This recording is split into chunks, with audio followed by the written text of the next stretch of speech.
Anyway, let me start. Undoubtedly, this ongoing global pandemic, COVID-19, is creating havoc in all walks of life. The life in all countries has got disturbed, very disrupted, I would say.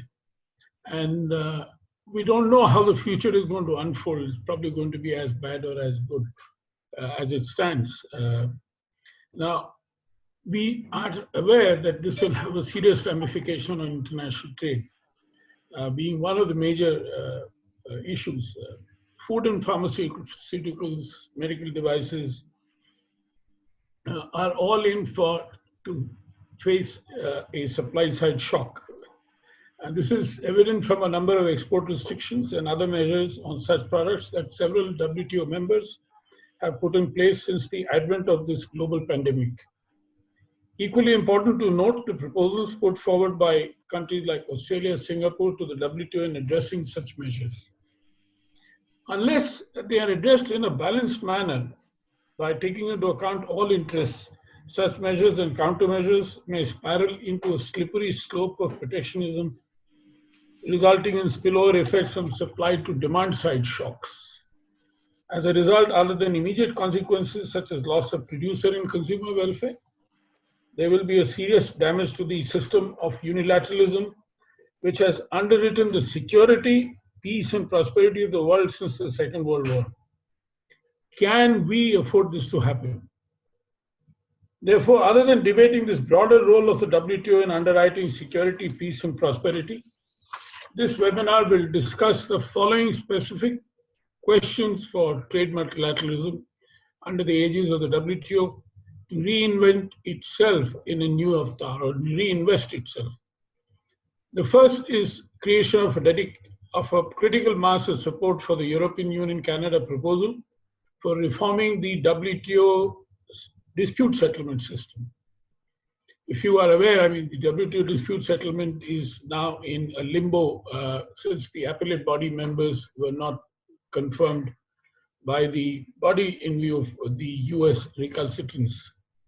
The second question is revival of the built-in agenda of the existing WTO agreements by advocating for greater transparency and participation in the functioning of the WTO's committees. Participation here I mean particularly LDCs, which always find it difficult to participate.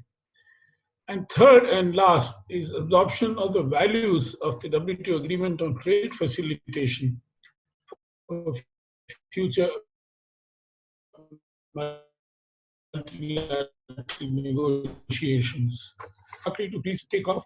We'll have about, I would request each panelist to speak for about 8 to 10 minutes, and then so that we can get a lively question and answer session in about 1 hour's time. Thank you. It's okay. I like to start by saying that not only what would happen to a world without the WTO question, but what would happen to the world at all in the next couple of years. Are we going to have a same world order that we've been having in the last couple of decades, things like that? I'm not so sure, because we will first have to deal with the pandemic across the board. It is very multilateral. It doesn't know any borders or coronavirus. If it still lingers on anywhere else in the world, and the cure for the virus as early as possible. In my own country, and I think elsewhere in the world as well, we believe that if you can't stop the pandemic, you can't begin even to look at how to revive the economy. I think it's a great risk when you go ahead and try to open up everything and open up wider and wider while the pandemic is still on. So I would say that we would have to be very cautious in the way we open up, and to resume the way we would be connected with each other around the world in our trading system. Now, I have seen various crises in the past, and with every crisis, like the financial crisis in Asia in the 1997, 98, and the last Great Recession, 2008, the world would only recover when the global trading system would recover. It will not do so before that. No matter how much countries have been injecting huge amount of liquidity, but if people do not begin to really trade and invest, and investment, of course, will be derived from the expanding trading system, then we cannot actually have a full rehabilitation of the global economy. So the same with this one. I mean, we are seeing some kind of revival of activities around some Asian countries.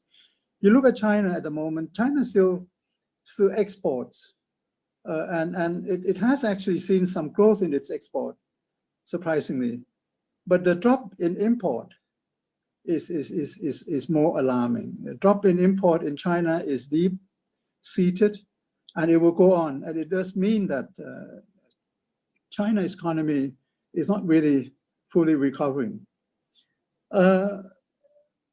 You see around the world today that there are people who would like to revive the global trading system and to try to revive multilateralism by giving some support. You've seen the remarks made by former President Obama the other day.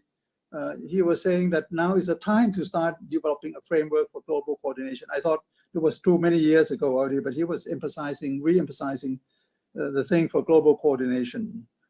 I've just seen an article by Jared Diamond, Professor Jared Diamond, Diamond of Collapse and Upheavals, an article in Financial Times. And he was saying that this is something which is unprecedented. He said, until COVID-19, there has never been a struggle that united the world against a common enemy. I have seen a remark made by our colleagues, Executive Secretary of the UN Economic Commission of Africa, Ms. Vera Songwe. She said she's very much worried, and this is also the worry of the UN system, that there would be food crisis, but Ms. Songwe is worried that food inflation could spark riots across the developing world. And she is very much disappointed with the global response. She said, I quote, if we need an example of what the lack of multilateralism looks like, we are seeing it today. If one of us has a virus, all of us have it. My former employer, UNCTAD, has given out its own remark and pointed in the direction that advanced economies should pool their allocation of SDR.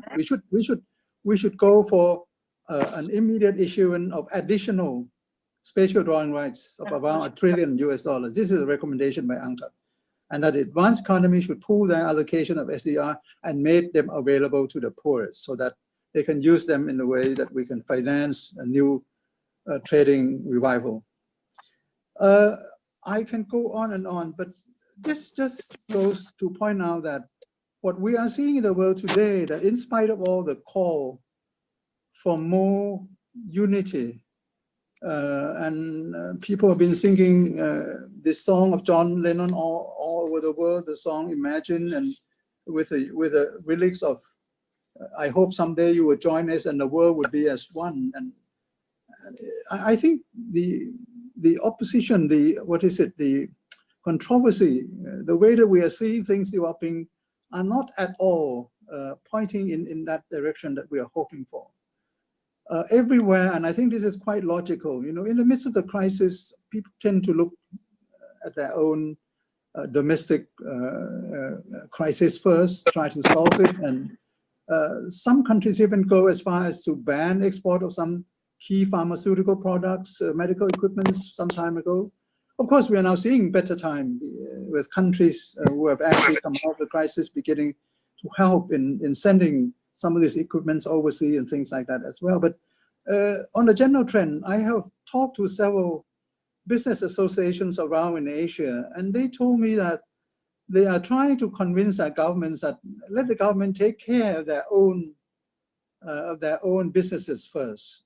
Let's them shorten the supply chain so that they will be closer to home, that we don't have to take the risk of running into another crisis like this. So people are looking more and more into isolationist stance and more very much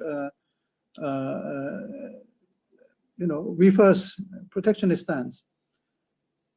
Despite all this, I would end by saying that the WTO was created especially to deal with this sort of things. We remember the time during the interwar crisis in the 1930s when there was a major nationalistic trade policies, and there was fear that it could lead to another war, and it did lead to another war. But of course, in order to reduce political tension that we are seeing around the world today, besides the tension coming from the disease itself, we need somebody to help to mediate all this. We need more predictable atmosphere. We need at least to be able to have someone who can send out signals, warnings, to keep people away from doing the kind of export banning type or import restraints and things like that. To bring us back into the mercantilistic arena, which we don't want to have. We need to have this bill being resolved, and Pradeep has already referred to some of the proposal. We need to do it in any way we can, because there'll be more dispute coming up in the future, and now there's a lot of backlog on it. I can go on, but this is, the WTO is only a place, although it may not be functional in the way we would like to see it function, but there are things that, particularly as of now, that the WTO can come in and give us some assistance. For example, the one that I have always said is to keep track, to help monitor a situation around the world and try to send out signals. बताओ बेटे, इसको iPad को webinar के लिए चलाया था. To send out signals to warn countries to stay away from this protectionist stance. We need to have someone who can play the role of a mediator when new vaccine and new medicines are discovered, that they should be made freely available to the rest of the world, and not that poor country will have to come in and pay for the proprietorship, pay for the licensing of all these vaccines and medicine. And besides all this, because we are going to work more from home, we're going to be using online activities more so than in the past, I do believe that the WTO is the only place where we can bring some order to this a little bit confused world of digitization, because there are many countries, there are various huge, massive companies that are ruling the digital economy. And they're not controlled, they're not actually regulated by anybody. I don't mean that to keep them under strain, but at least to have some order, and the way they deal with governments around the world, and the way that taxation will have to be agreed upon, so that we would have reasonable participation of digital economy in the way that we all can benefit. Thank you. Thank you, Dr. Supachai. I think a couple of important points which you raised was, one was the kind of a Marshall Plan approach to the poor countries through SDRs or what have you. I think that is very critical.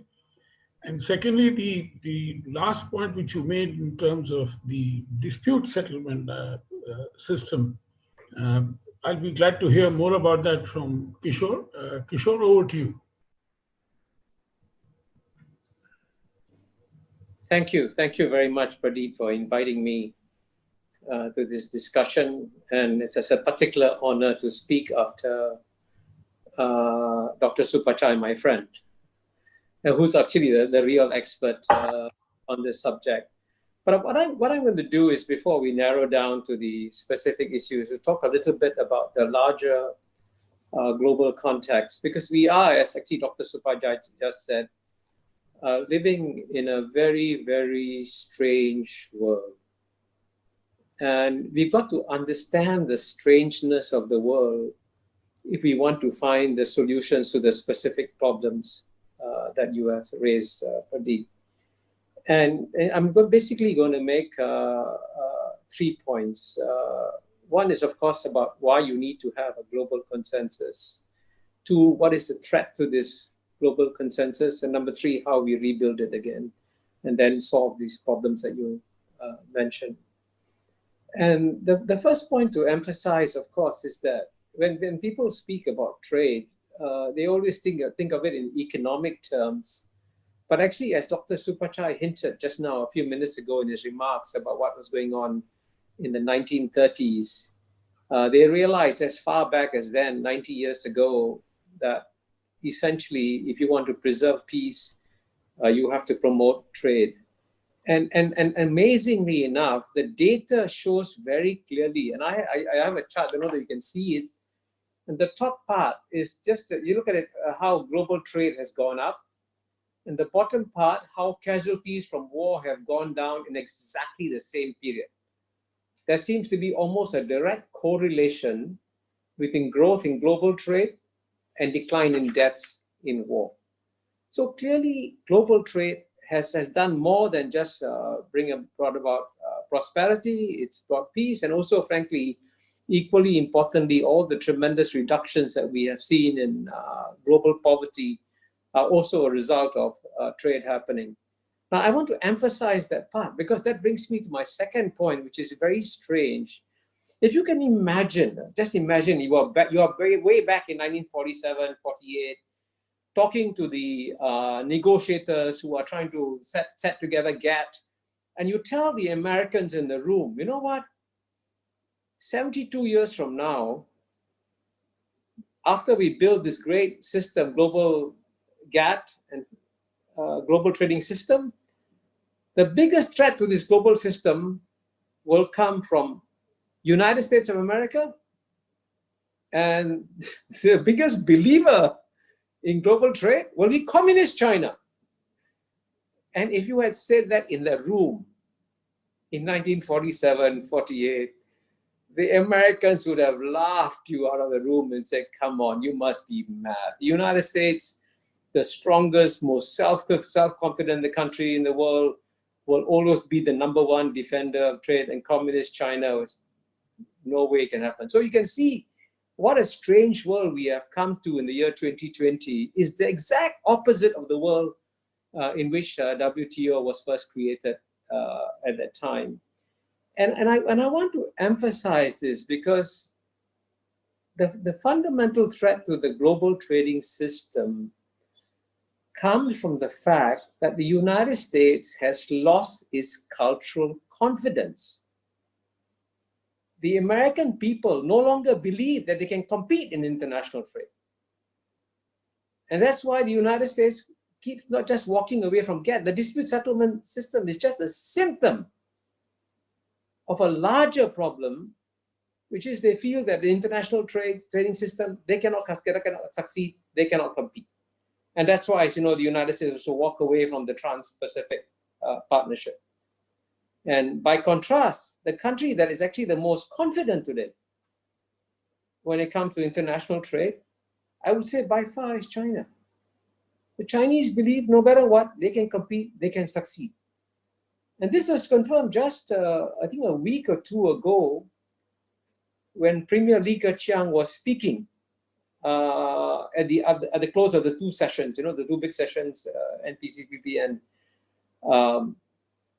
the joint session of the Congress of the Parliament. Surprisingly, he was asked the question, would China consider joining the CPTPP? And everyone would have thought, of course, China would say no. He said, no, we can consider it. And that's the difference we are at.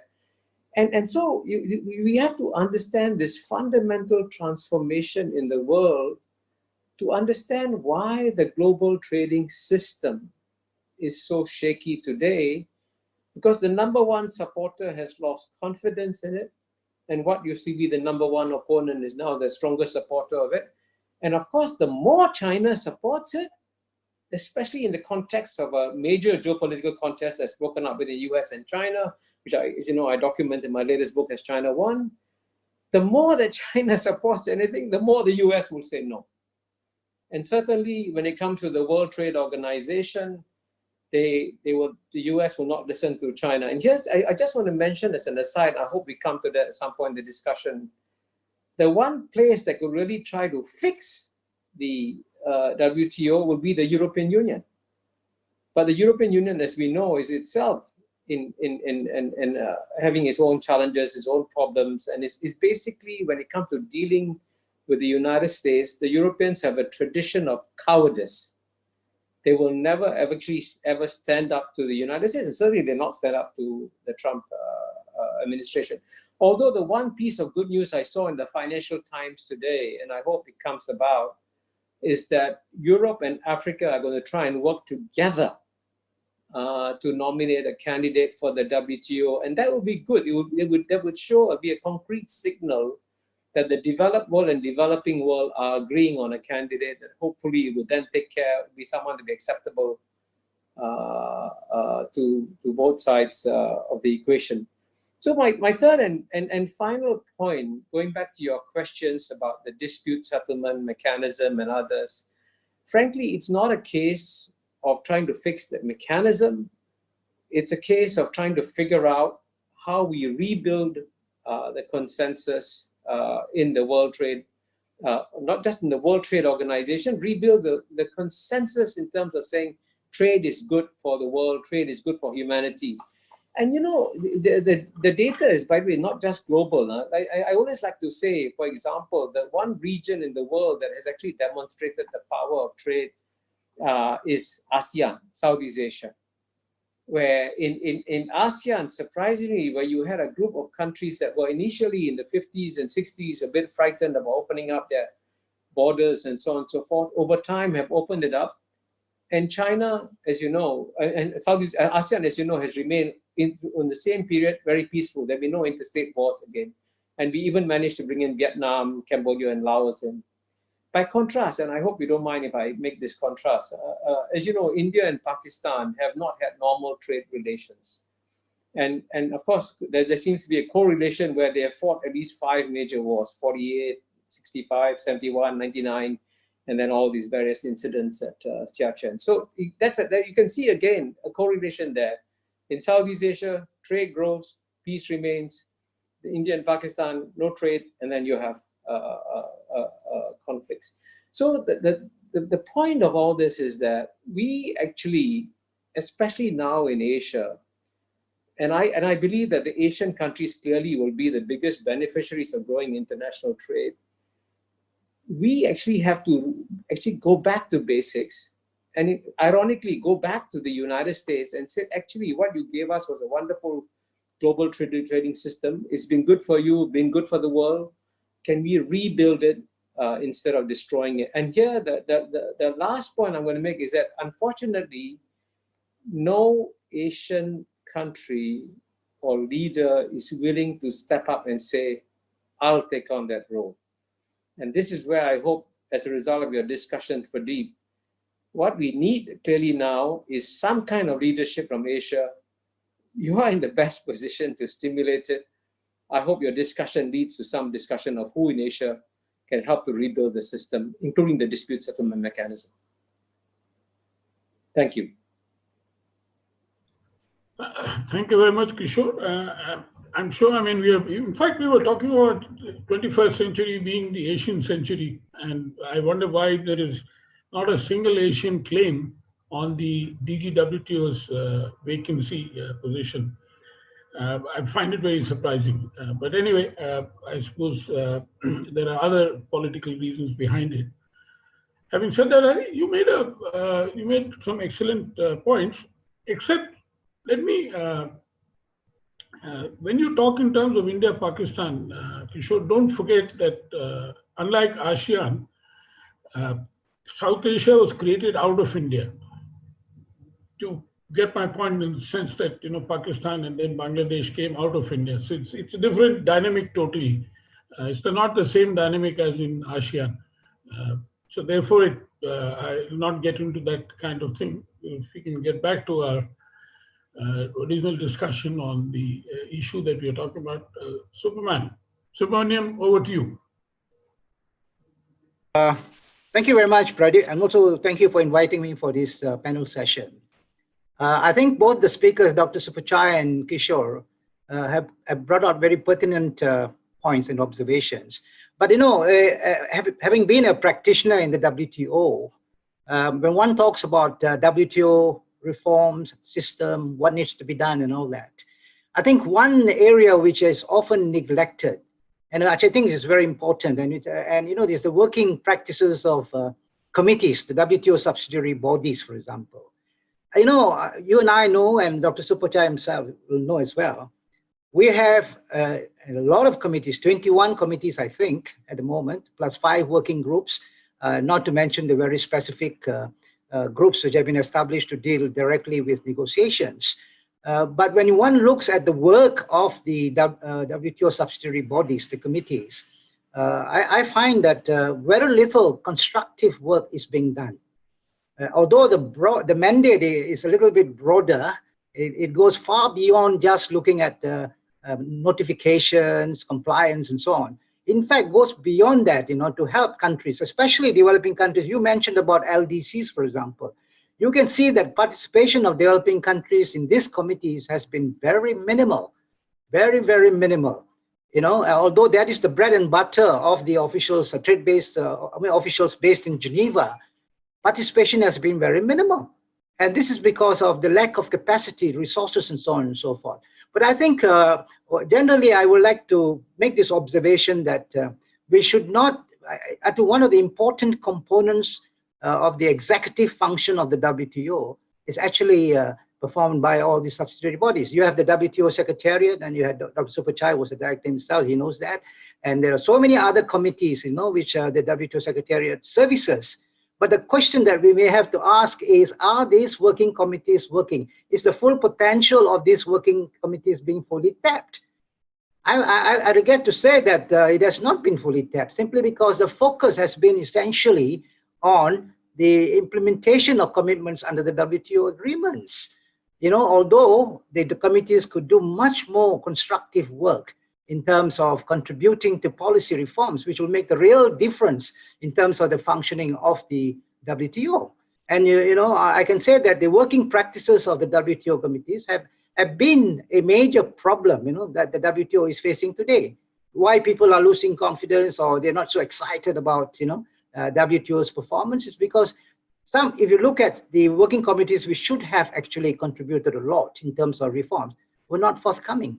So what we need to do actually is to examine once again, you know, in a very serious way, what should be the function of these WTO committees?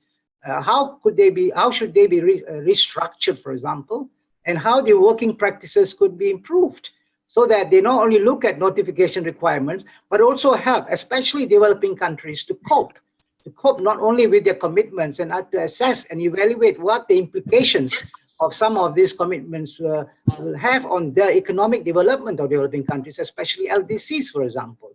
This is not being done. You know, there's a lot of data that is collected through the monitoring process, but it is not being analyzed. It's not being analyzed, and you know, to help or to come out with some policy reforms.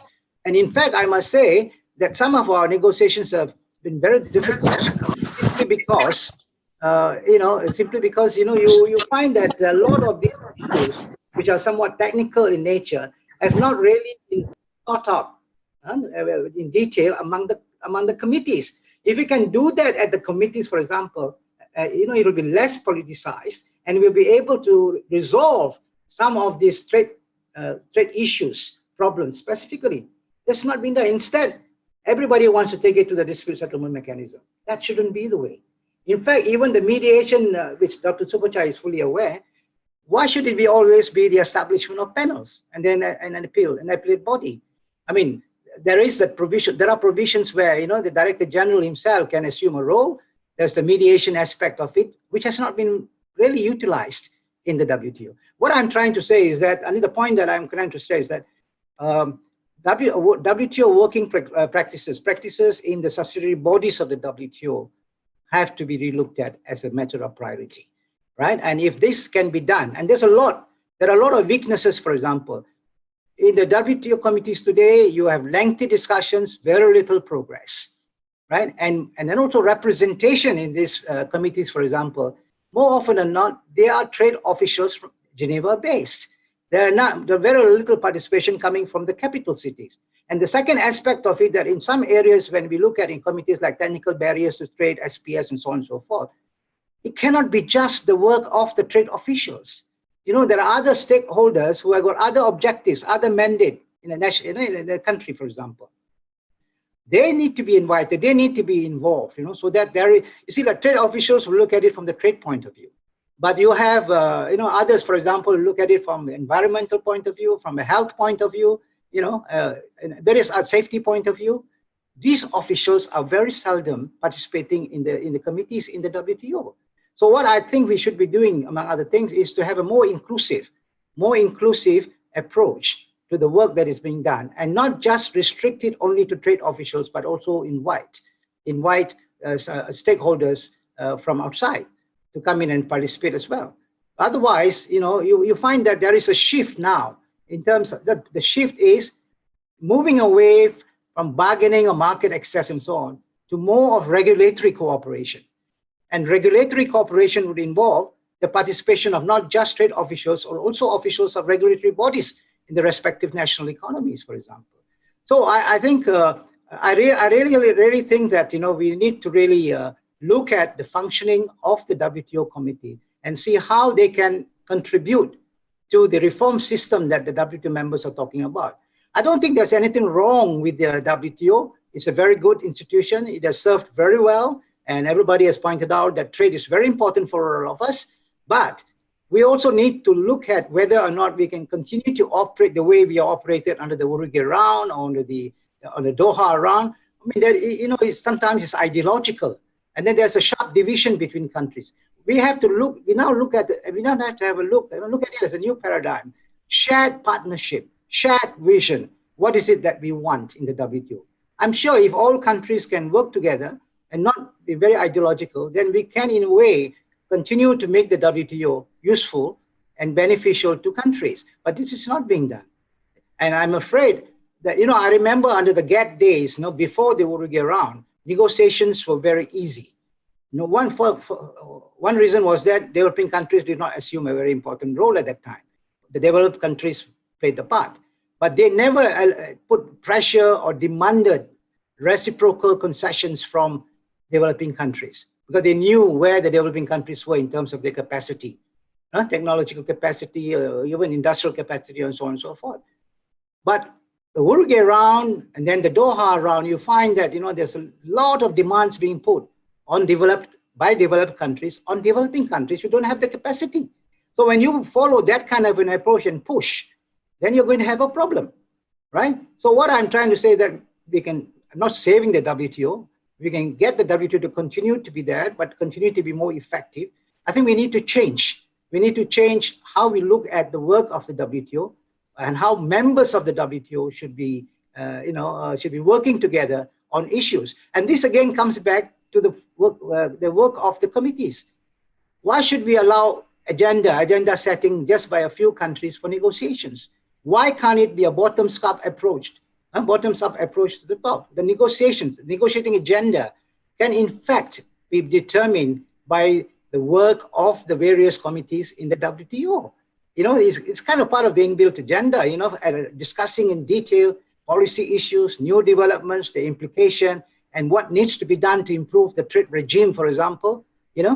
This can be discussed by the various 21 committees and the rest.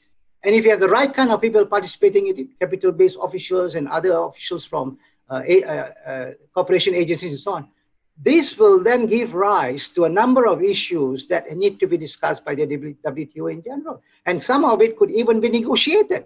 But these are being negotiated after having discussed this thoroughly at the exploratory stage. Instead of forcing countries to go undertake negotiations straight away, let us work and find out which are the ones which are ripe for negotiation. And I believe very strongly that if you can improve the working practices of the subsidiary bodies, they can, in a way, contribute to the negotiating agenda of the WTO, which will be more feasible and desirable. We will not get ourselves locked up in fighting each other and say that I want this, and there's no solution to that. So, in a way, I think what I'm trying to say, Mr. Chairman Pradeep, is that let us have a relook at the way the WTO subsidiary bodies are working at this point. And the Secretariat's role is extremely important. I've always felt that the Secretariat has been very, very good. They've helped us a lot. I personally worked a lot with them. They've been very helpful. But somehow, being a member-driven organization, the Secretariat, faces a lot of constraints for the members. We need to empower the Secretariat, and there are good officials there. They can do a lot of work. But right now, even the work of body subsidiaries, WTO subsidiary body, the WTO's assistance is somewhat minimal. But they can be asked to play a more active role, coming out with non-papers or with policy papers, analysis papers based on discussions in the WTO. They should be empowered to do this. And I think the members, if they really want the WTO system to function effectively and smoothly, let's also look at how we can sort of empower the WTO Secretary. They have good people there. They can be used. And when I was director of the budget, Dr. Supachai, that was during Mike Moore's time, director of the budget, I had to deal with specific and stupid problems and issues related by countries. I don't want to mention a country. One country opposed the endorsement of the budget that was agreed by the budget committee. And I thought it was more fundamental. And I had to bring it up to the General Council for the endorsement. Otherwise, there's no money for the Secretariat. You know why? What one developing country wanted?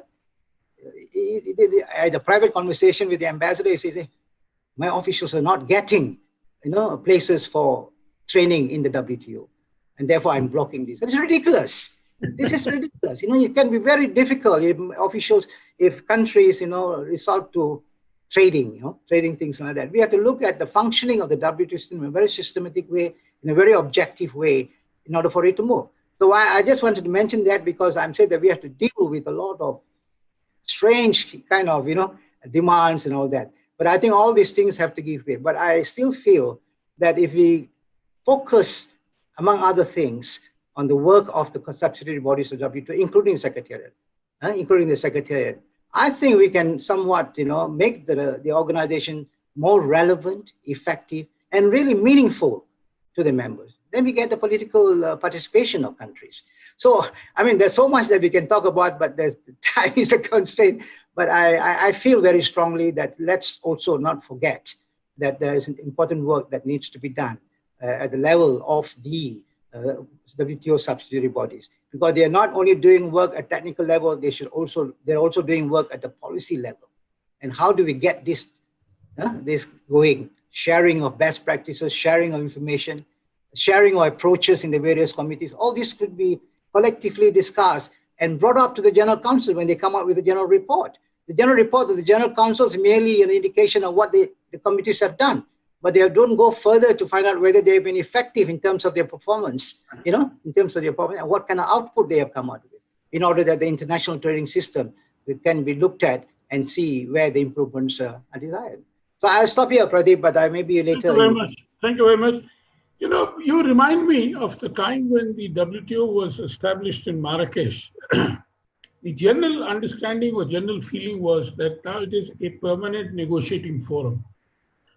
And the Doha round was never conceived as such. And the Doha round happened because of the desire by the US, particularly in order to tell the world after 9/11. If you remember, 9/11 was the cause for the launch of the Doha round.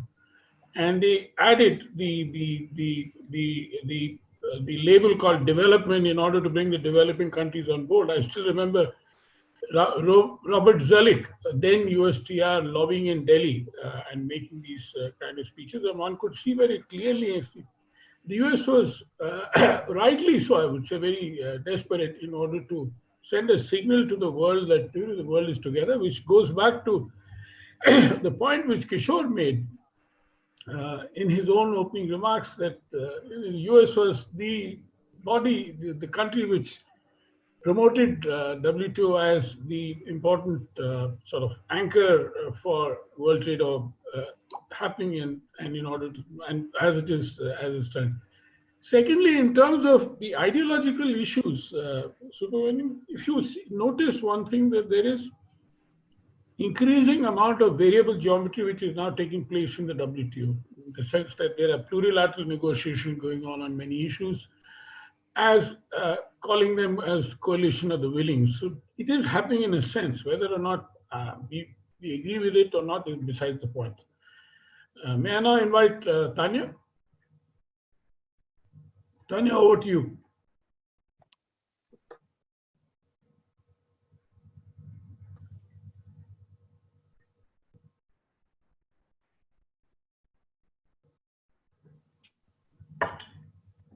Okay, am I audible? Yes. Okay, thank you very much. And it's been a wonderful panel to be a part of. I'm appreciating this immensely. I entered the Australian government when Supachai Panitchpakdi was in fact the Director-General of the World Trade Organization, that period 2002 to 2005. And I have very positive memories of the beginnings of the Doha development round. So it's really a pleasure to be on this esteemed panel. I am the director of the Australia-India Institute and have been looking at the relationship between Australia and India in the Indo-Pacific context as we are more or less seeing the rise of Asia in the 21st century. But in my previous career, I also represented Australia as a negotiator at World Trade Organization negotiations. And it was my particular privilege to have been part of the Declaration on Access to Medicines, which demonstrated that the WTO could in fact commit to permanent exceptions, in that case to the patent exception, Article 31F of TRIPS, to allow for access to medicines and exports. And I also negotiated on Friends of Environmental Goods. So for this panel, as we consider what would the world look like without the WTO, I want to think about what is the world, what would we like the world to look like, full stop? And then how does international trade fit into that picture? And then contemplate the context in which the WTO was negotiated. We've touched on that with the previous speakers here on the panel, but I think it's worth remembering where we've come from. So we've spoken about, obviously, the 25 years of the World Trade Organization, but I want to take us back now to a speech made by Henry Morgenthau, the US Secretary of the Treasury, on the 1st of July 1944, when the Bretton Woods negotiations were happening. So a quote from his speech as he was chairing the Bretton Woods meeting. "All of us have seen the great economic tragedy of our time. We saw the worldwide depression of the 1930s. We saw currency disorders develop and spread from land to land, destroying the basis of international trade and international investment and even international faith. In their wake, we saw unemployment and wretchedness, idle tools, wasted wealth. We saw their victims fall prey in places to demagogues and dictators. We saw bewilderment and bitterness become the breeders of fascism and finally of war. In many countries, controls and restrictions were set up without regard to their effect on other countries. Some countries, in a desperate attempt to grasp a share of the shrinking volume of world trade, aggravated the disorder by resorting to competitive depreciation of currency. Much of our economic ingenuity was expended in the fashioning of devices to hamper and limit the free movement of goods. These devices became economic weapons with which the earliest phase of our present war was fought by the fascist dictators. There was an ironic inevitability in this process. Economic aggression can have no other offspring than war. It is as dangerous as it is futile. We know now that economic conflict must develop when nations endeavour separately to deal with economic ills which are international in scope. To deal with the problems of international exchange and of international investment is beyond the capacity of any one country, or of even any 2 or 3 countries. These are multilateral problems to be resolved only by multilateral cooperation.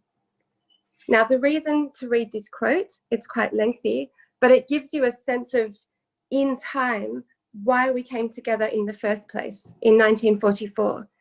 And strangely, we see that a lot of the perils that face the world exist today.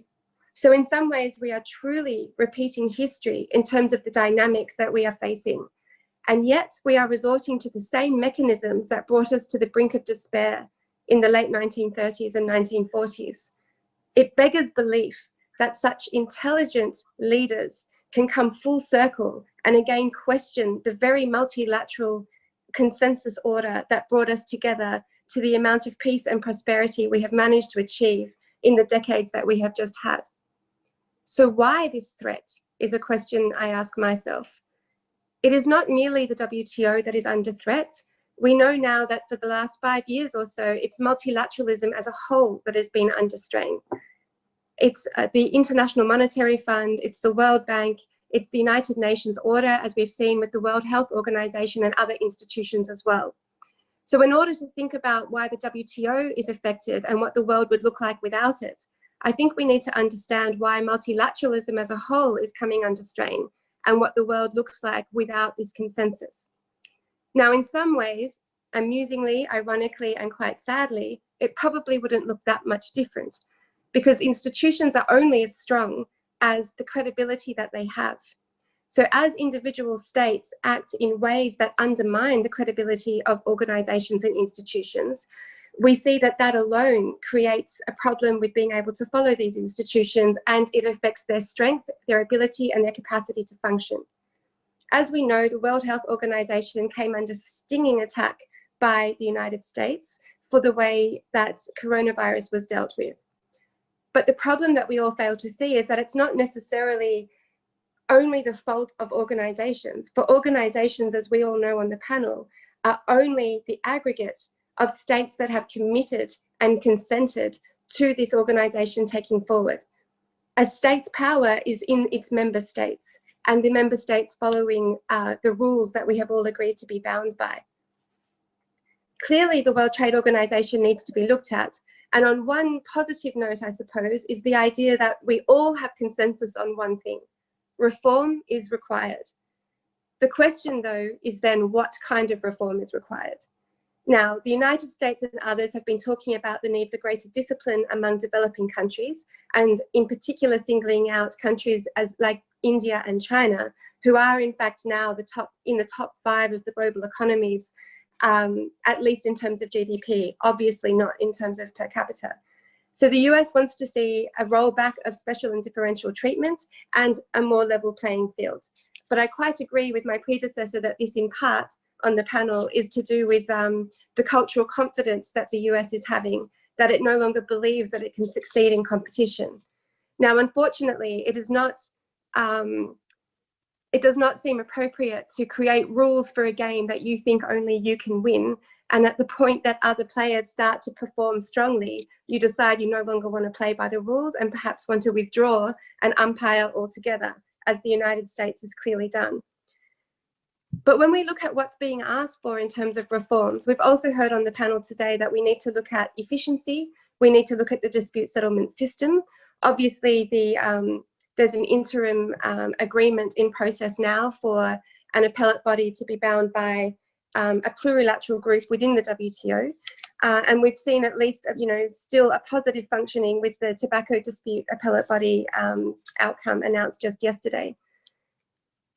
But here we need to break down what it is that's required. So on one level, we have systemic issues. On another, we have representational issues. So some developing countries are calling for greater representation within multilateral format, including within the WTO as well. For others, again, we talk about the representation of values within the system itself.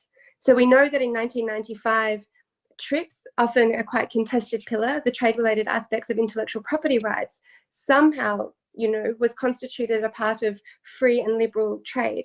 But this was only the value system and the legal system of a certain set of countries, while others had to start adopting intellectual property rights and enforcing them on pain of becoming a WTO member.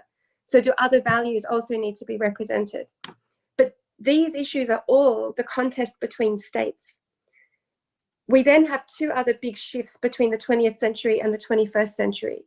These are, of course, the global order itself. All of us on the panel today have spoken of the United States, and we're speaking of a world in which many of these institutions were created, including the WTO, in a unipolar setting. We've now gone through a bipolar and into a multipolar world, and this necessarily must be represented in the institutions. It is understandable that as countries rise to power, as in India, Turkey, China, Indonesia, and Saudi Arabia, start to take more ownership of the leadership objectives and the leadership roles in the world, that they also have greater representation in institutions and in the values that they have also. Apart from multipolarity, the final difference we have, of course, are the problems themselves. So when Henry Morgenthau was speaking in 1944, he was speaking of a world of economic crisis, also brought on by war. Here, we again have struggles of ego in a strongman 21st century, but in addition, we have genuine pointy-end environmental challenges that have become utterly unignorable. Climate change must be addressed.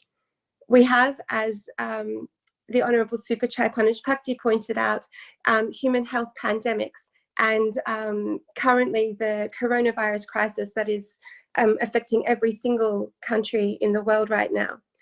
We also have, unignorably, the rising nationalism and rejection of multilateralism from many countries coming up.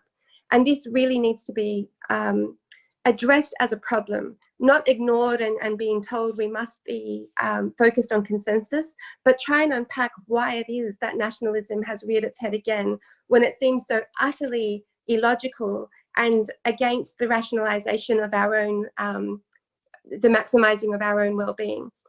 And finally, we see that services and cybersecurity will be much bigger parts of our trade internationally than the simple movable goods that we saw in the 20th century. So in terms of what we're dealing with, these things have changed. So when I think about the WTO, I think sometimes that maybe it's optimism that has been our downfall. I believe the WTO has functioned very well. When we think about the world before 1995, of course, we had the General Agreement on Tariffs and Trade, the GATT, but what we had were expert panels without enforceability. Developing the WTO has meant not only the dispute settlement element, but consensus on a number of other issues as well, including the General Agreement on Tariffs and Services, GATS, and intellectual property, among many others. And of course, others on the panel have referred to the various committees and working groups that are currently underway.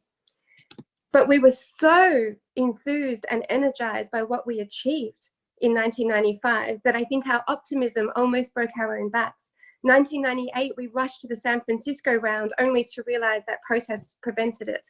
The Doha round in the year 2000 commenced extremely ambitiously without any real noting of the success of bringing so many countries together to achieve what actually was achieved, one of the strongest, not just trading systems, but enforceable trading systems, one of the strongest legal international mechanisms in the world. But we've only noted our failures rather than celebrating our successes. And that mood of failure, I feel, has permeated through the institution over the last 20 years, when there is actually so much to celebrate. We could celebrate the fact that we have in fact created transparency. Yes, states have been perhaps not as forward-looking as they should when it comes to notifying changes to their trade policies. You know, some are very much lagging behind when it comes to their notification obligations, but it still happens. And we can still demand states to be transparent about their subsidies, their tariffs, their changes. The dispute settlement system has created a more level playing field. Is it equal? Of course not. But is it better than not having any mechanism? It seems to me that the developing world has actually made use of the dispute settlement system almost in as heavy percentages as the developed countries in terms of being demanders of the system. And this to me is also a mark of success. Afghanistan, I think, was the most recent country to join in 2015, which again demonstrates that the World Trade Organization can be an awkward umbrella for all of us. We need to try and be a bit more of a global family. And as we all know, families doesn't mean that we agree all the time. So perhaps it is consensus that is starting to break our backs. But we do need to look at the system. At the time, and it is still true, that trade and economic integration is critical for all of us to thrive and to benefit and be prosperous. But more is needed than that. I believe that we need to relook at things like Articles 20 and 21 of GATT and their equivalents in GATS. So far for human health and for the environment, we have just the exceptions, Articles 20B and G. These are exceptions to the rule, but arguably sustainability needs to be more front and center in a 21st century trading system. And unless we use mechanisms like a WTO, I think it will be very challenging to truly commit to the environment and to climate change. Instead of having an environmental goods agreement in the margins of trade, we should be pushing sustainability as an obligation of trade. Similarly, for health, we may want to restructure whether or not these are exceptions to the rule, or rather become positive obligations of global trade. This is ambitious, but we're now in a world that I think invites ambition and an aggressive relooking at what needs to be done. We are tinkering at the precipice of great change. Now is not the time to tinker at the edges. It is the time to ambitiously address what needs to be done. And I think we have the right minds around this panel to do it and to reflect exactly what the 21st century demands of multilateralism. We must also be mindful of what it is we are wanting to achieve. We must be more committed to outcomes than to institutions. If some of our 20th century institutions need to become casualties in the process in order to rebuild credibility in a 21st century where powers have changed and reformed, so be it. We unfortunately lost the League of Nations, which was meant to bring the world together after the First World War, but we gained the United Nations just after the Second World War. As we all know, we never achieved the ITO, the International Trade Organization, as part of the Bretton Woods because time wasn't ready yet. What we ended up with decades later was a World Trade Organization. And if this no longer serves our purpose, perhaps it even makes sense to be ambitious and rethink about a GTO, a global trade organization that embodies the global issues of the 21st century, including human health, environmental goals, and cybersecurity upfront as serious issues. We've seen, obviously, Article 21 be misused in terms of national security being abused in bad faith. We've seen Article 24 almost become redundant in terms of RTAs. And I think it's time that we really look at what it is we want to fundamentally change in order to gain true buy-in and consensus. And in doing that, it's a lot harder to voice your opposition to an organization that you have been upfront and center part of the creation of. So these are some quite probably out of the box ideas, but I would just want to leave the panel with those before we get into our questions. Thank you. Thank you very much, Tanya. And may I now turn to Bipul Chatterjee to particularly address the last question that I raised, that can the WTO trade facilitation agreement be a good model for any future agreements? Bipul, over to you. Thank you. I mean, let me first thank all the panelists for their thoughts.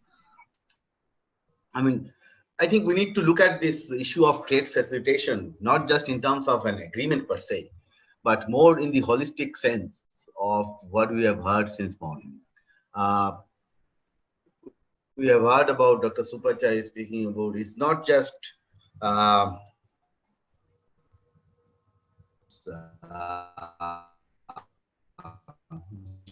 geographic proximity, for example, is going to be very, very important for value chains. So it is in this context, I think we need to look at trade facilitation, not just, as I said, not just in terms of an agreement or provisions therein, but more in the context of how we can do trade in a much better manner, in a manner which can help various stakeholders to understand the values which trade are bringing to their lives, not just to their balance sheets. That's something which we need to ponder over. And the beauty about the, now let me come to the agreement part.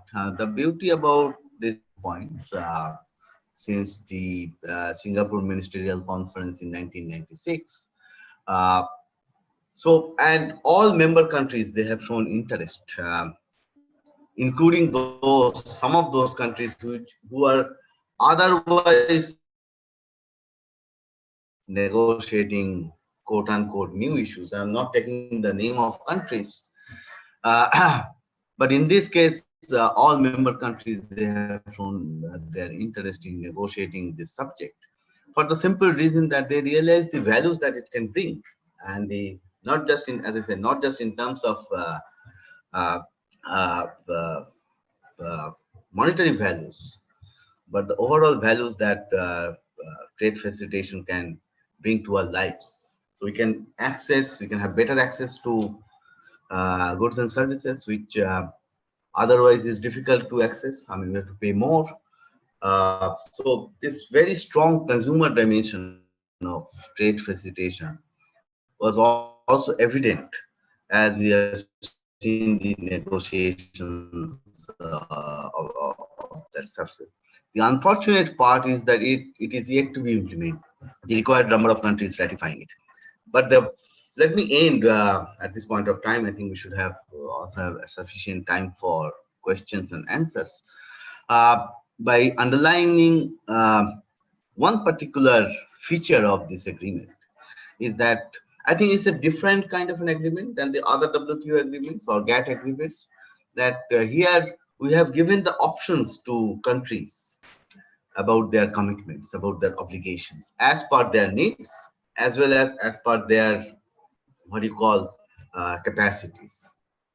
And there is enough flexibility. I think when you talk about the future of the system and the issues which we are going to deal with, I tend to sort of agree with what Tanya has just said, that trade is not just about some exchange of goods and services. It is also about certain values, and we need to bring those values back to not just in negotiating table, but first in our minds, and then see how we can take those values forward. So on that note, let me stop here, but by saying that this trade facilitation is definitely something which we can look at much more closely to see that how we can negotiate trade with values in future. So let me stop here. Over to you. Thank you.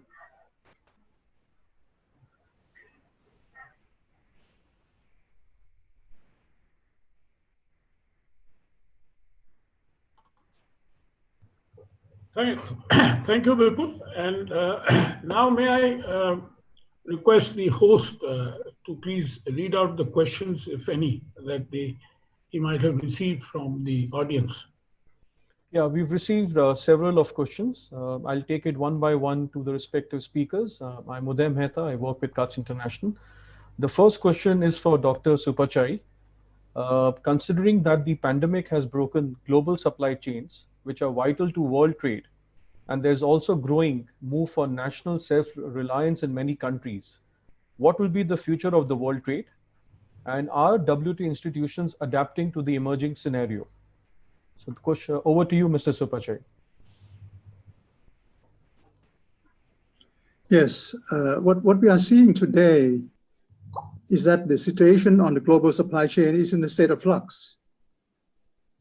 There are countries around the world that are now deliberating as to how they can actually transform the supply chain to be more or less manageable in their own region.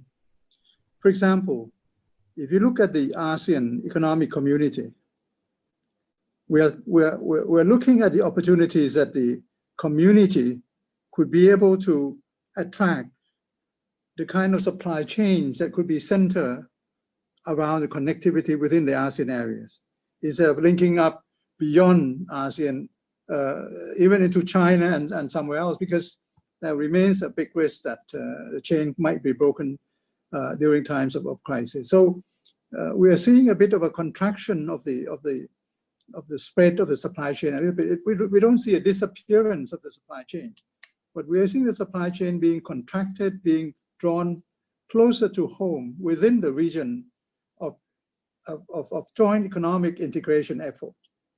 We're seeing also the movements of some companies out of certain areas which used to be the hub of the supply chain. For example, companies moving out of China, companies moving out of the United States so that they could be somewhere else closer to places of their own sourcing of raw materials and where they can safely establish the security of their people and things like that.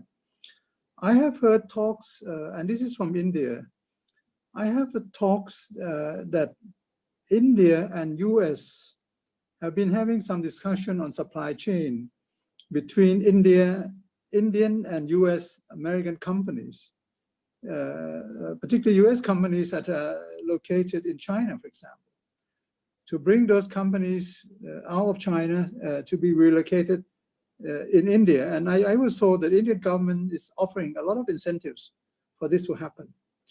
And so I guess that there will be still the existence of supply chain. It will still be there. But the way that supply chain will be managed will be tighter, will be more done on a digital basis. So I mean, a lot of things, three-dimensional technology could help to do it more close to home or at home as well. We are seeing that the regional, the deep regional integration could bring in the kind of attract the supply chain to the region as a whole and to create their own supply chain.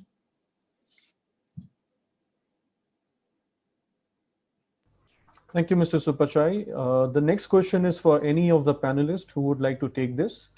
What is the view of the panelists on the questioning of developing country status of countries such as China, India, and Brazil by a few WTO members, including by the US? The question is from Mr. Sridhar to any of the panelists who would like to take this.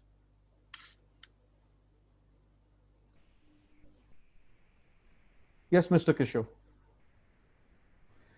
Well, it's a tricky question, but I will take it. And the reason I'm taking it is that I think many developing countries are not aware of how much the world has changed. You know? And I'm glad that Tanya read out the wonderful statement from the US Secretary of Treasury Morgenthau, because it showed the generosity of spirit that the US had at the time. We must have a strong multilateral world. And I can tell you, as recently as 1985, when Mr. Lee Kuan Yew, the former Prime Minister of Singapore, gave a speech to the joint session of Congress, he said, America is a great nation moved by high ideals. Only the elevating power of her idealism can explain the benign manner in which America has exercised its enormous power since the end of World War II, and the magnanimity and generosity with which it has shared its wealth to build a more prosperous world. So American generosity was a major driving force in the world and enabling this global multilateral order to emerge. And the one big fact we have to accept is that the American people are no longer ready for such generosity. And Donald Trump, in many ways, for all his flaws, captured the essence of what America wants today. It is make America great again. In 1944, America wanted to make the world great again. Today, in 2020, America only wants to make America great again. And so, you know, when we keep saying we developing countries, we must get special rights, special favors and all that, I mean, in theory, I completely agree. But it's a world in which there's no longer generosity. You have to adapt to the real world, and you cannot change that real world.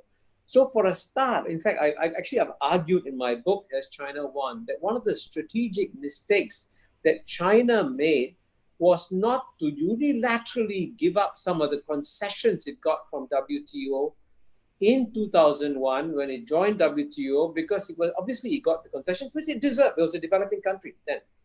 But since then, in 2001, China's GNP was 1/8. American GNP was 8 times the size of China in 2001. Today is 1.5 times. So all the concessions that were offered to China when it's 1/8 the size, you've got to discuss whether or not they should still remain valid.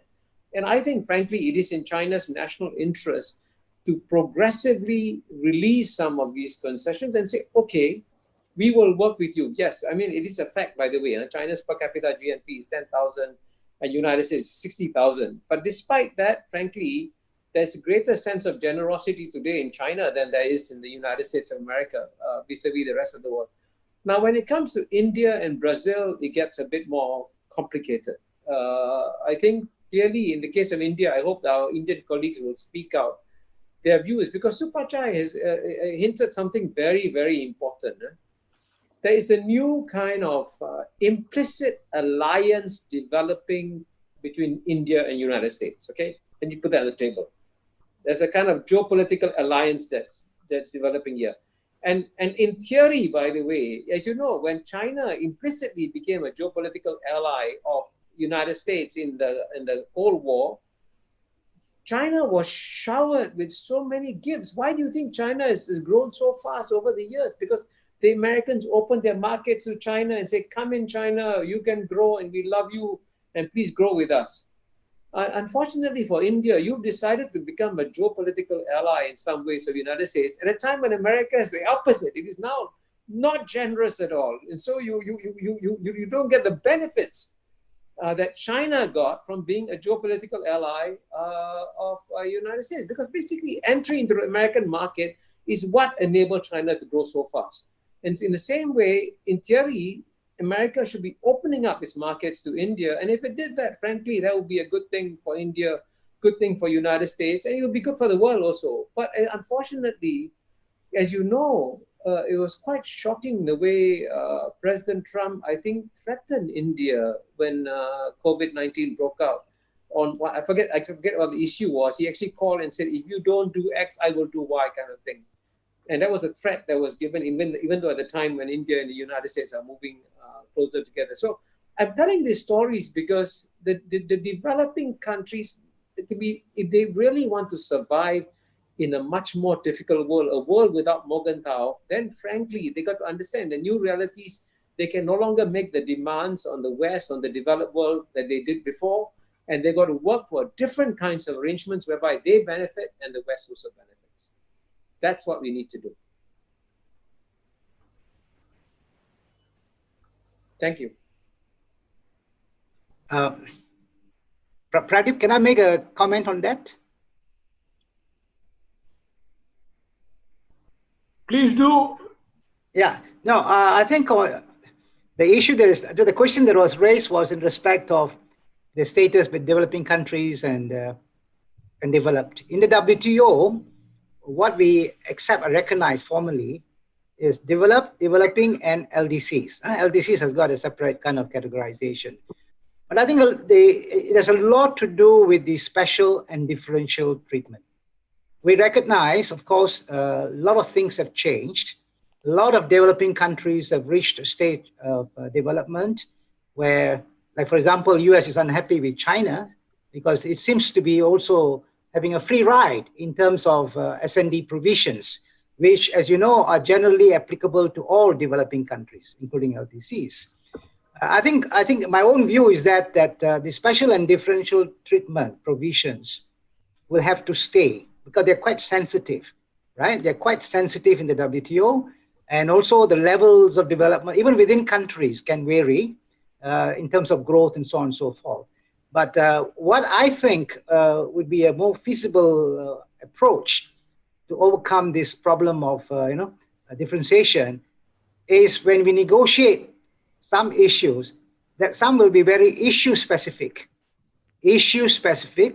meaning that some countries will be able to manage without the preferential treatment, without the S&D, but others cannot. It has a lot to do with policy space. We all talk about policy space in the WTO. So there has to be some recognition. And therefore, when we negotiate, like for example, I'm not so sure, I think in fisheries agreement or something like that, or even subsidies agreement, we have in fact carved out countries which are eligible for the subsidies. Others are not, in terms of their per capita income and things like that. So I think there are some examples which should appear in some of the WTO agreements. So I do not think that there will be any way to get developing countries to do away with special and differential treatment. That is definitely not on. Because for them, policy space is important. But what we can do is when we negotiate issues, we can try to differentiate. Differentiate countries which we can undertake which can enjoy those privileges, concessions, and others cannot, right? So it's going to be a difficult, and this is not something that is new. We have discussed this for years in the WTO, in other fora, and so on and so forth. But I, as a former practitioner, I don't think, because it's very sensitive, categorizing countries in relation to S&D is not going to be easy. But what is possible is let's look at issues when we negotiate and what kind of policy space, for example, we can accord to some countries. But then the language can be such that it automatically excludes certain developing countries. So I think giving up concessions, for example, like China, it's okay in market access, or even India and US working very closely. It will be more in terms of opening up their markets and so on and so forth and all that. That is possible. But when it comes to these S&D provisions within that international organization like the WTO, that's a different cup of tea. I think we need to look at it in a very objective, dispassionate way and see how we can address this problem. Because US is not happy with China, for sure. They are not. They want China not to qualify for S&D provisions. A blanket provision like that, I think, is not so practical.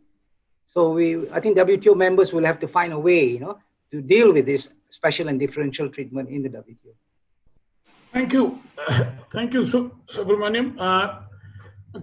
Kishore, let me go back to the point which you raised about the US threat made to India. I mean, between India and US, of course, there is a geopolitical relationship which is getting closer day by day, along with Australia and Japan as a quad.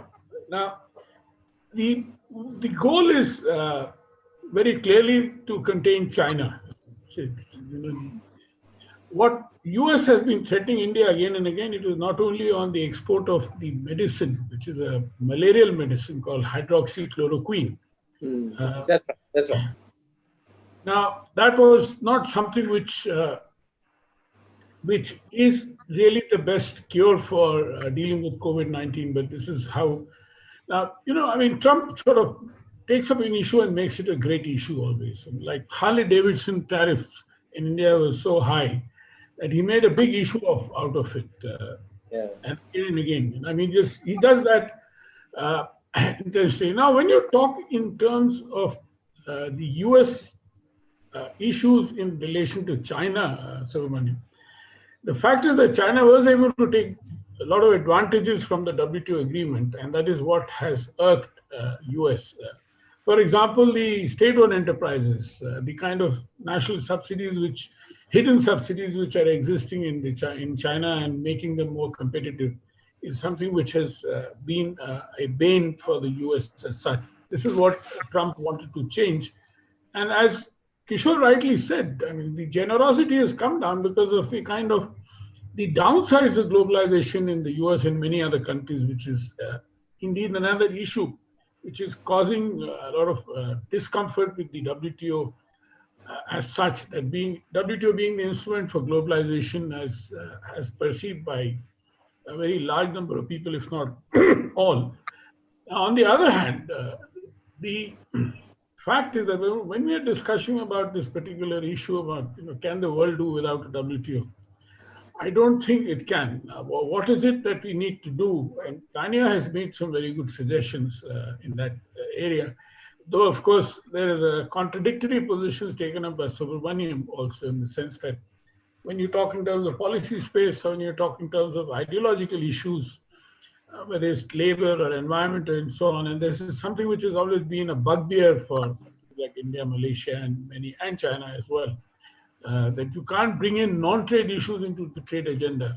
You have to keep it a very pure trade issue as far as progress is concerned, and that will remain constantly on the sort of on a boiling point.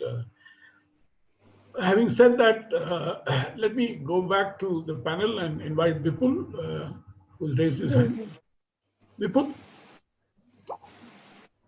Tanya, you want to come in? Yes, I do. Yeah, I'll after Bipul. Bipul? Sure.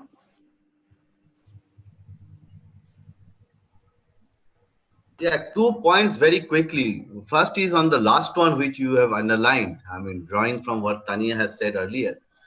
It is absolutely, and also what Ambassador Supperamaniam has said, it is absolutely important that we should not conflict non-trade issues with trade per se.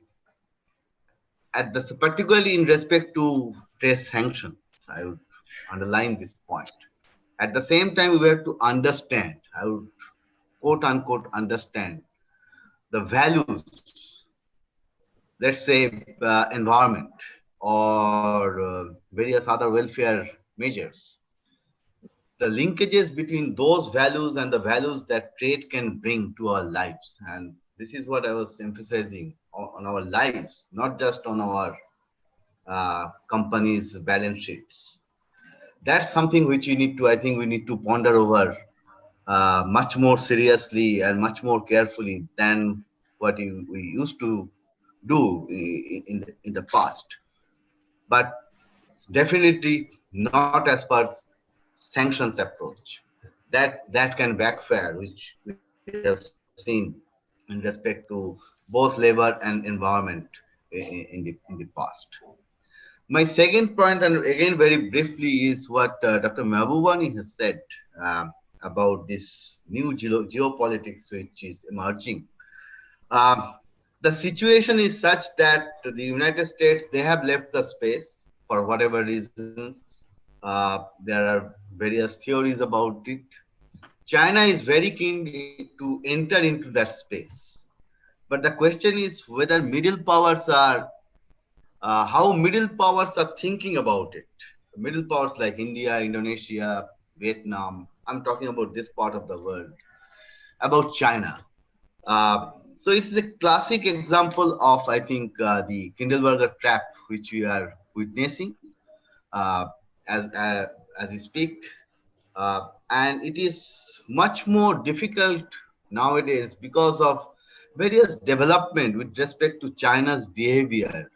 You call it with Australia, for example, in South China Sea, in our northern part, in our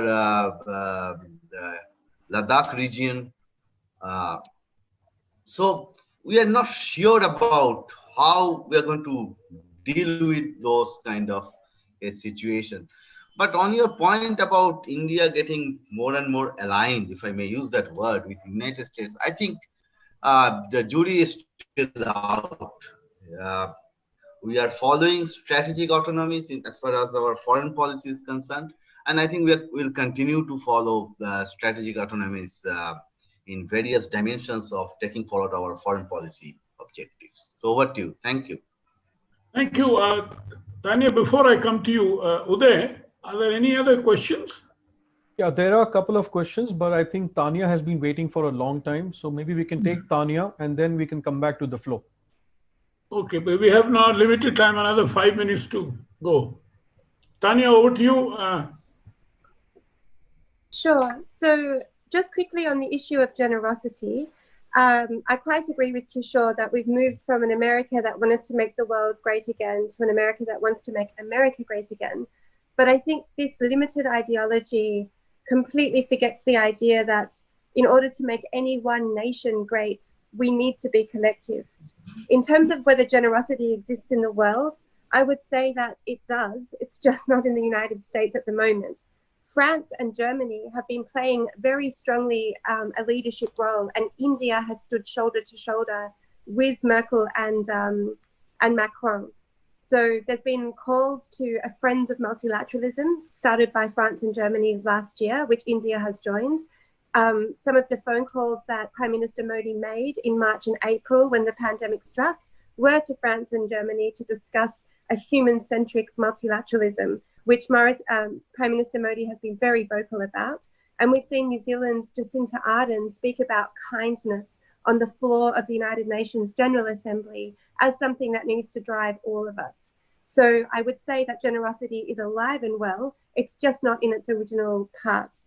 France and Germany also risked sanctions from the United States to export medical supplies and food to Iran when it was at the height of its own coronavirus, which I think really is about reaching out and making sure that people are taken care of in need. So that's just on generosity. I think it does exist, and I think we need to make more of it.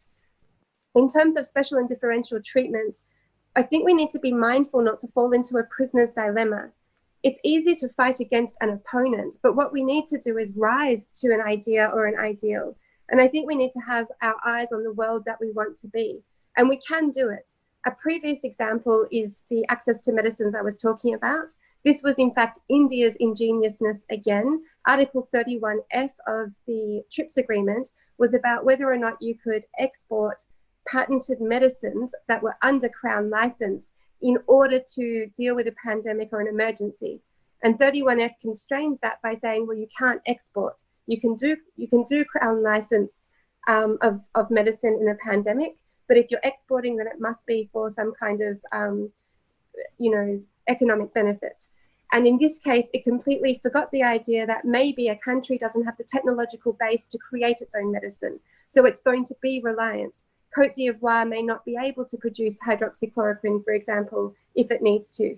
And so countries were able to come together, not just in generosity, but in realization that pragmatism must win the day for any state to function. In order to break this prisoner's dilemma, in a different forum, India has managed to do it once again, and this is in the form of the International Solar Alliance. Up until then, we had an S&DT equivalent in the common but differentiated responsibility idea in the environment discussions.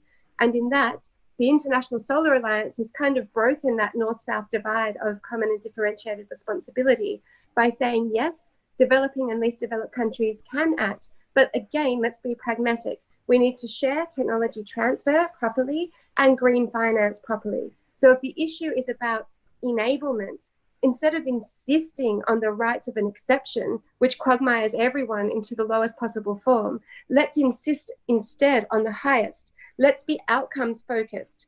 And if the outcome is to solve the environment together, well, then let's equip people with capability. And that's the point of technological transfer and green finance. So it's really about creative alternatives to break a false dichotomy. And I think that we can be creative to achieve these things.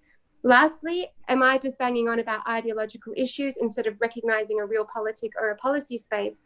To that, I would just say, well, environment is a trade issue. Health is a trade issue. We started this panel by saying that coronavirus has in fact interrupted global supply chains. How is that not a trade issue?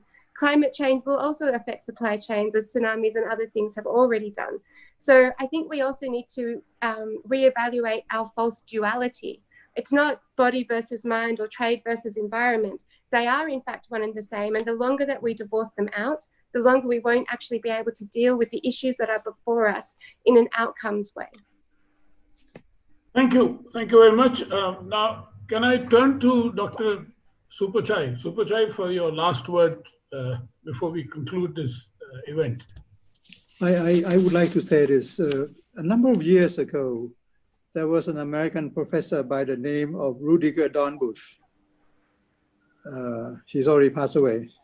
But he came to Davos meeting and he made a very strong pronouncement. He said, this is the moment, the cat is dead. No more, the cat is dead. But a few years after that, actually it wasn't dead. It was reborn into even a more powerful organization called the World Trade Organization. So this time around, although somebody is saying that the WTO is a catastrophe or over-litigated organization or whatever criticism that has been leveled on the WTO, I do believe that in order to come out of the crisis, disease crisis, into economic crisis, and to get out of all this, we need to be able to get trade in order. And in order to get trade in order, Fidel Castro once said to me, I love the WTO because it helped bring order to a chaotic world. And in the future world, it's going to be really chaotic. So we need to bring order, and whatever we do, reform or no reform, we will need a multilateral organization like the WTO, the WHO, and the UN to function well, period. Thank you very much. And can I now bring this event to a closure? Thanking Dr. Supachai, Dr. Mahbubani, Thank you. Ambassador Supperamaniam, and Tanya for this excellent event. As we wrote to you earlier, this is the second in the series of events that we are doing, and we'll be shifting the event, the same thing again and again. This all began on the first day, the first time that we held this event, when our former Trade Minister Suresh Prabhu suggested that we should write a paper on this particular subject. So the idea is this, that in order to write the paper and also to raise an issue which I think is very important for all of us, as very, very nicely summed up by Dr. Supachai when he quoted Fidel Castro, that in order to bring order to a chaotic world, we require a WTO. With that, let me thank you all once again. And we'll be doing 2 more of these events in Africa and in Western Hemisphere and Europe particularly. So by that end of this series, by July or so, we'll be able to come out with a paper which will be sending you a draft for your valuable comments. And with that, thank you very much and have a good day.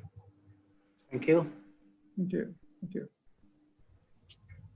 Actually, Thank you. I was telling somebody that, you know, the Indian and the Thai style Yes. of This is salutation the best way. is going to be the norm now. No more hands. Yes. No more shaking hands. No more shaking hands. Yes. No more hugging. Yeah, okay. I'd like to thank the audience also for listening to this discussion very carefully. This has been recorded also, and you'll be able to see it later. With that, thank you very much. Okay, bye-bye. Bye-bye. Thank you.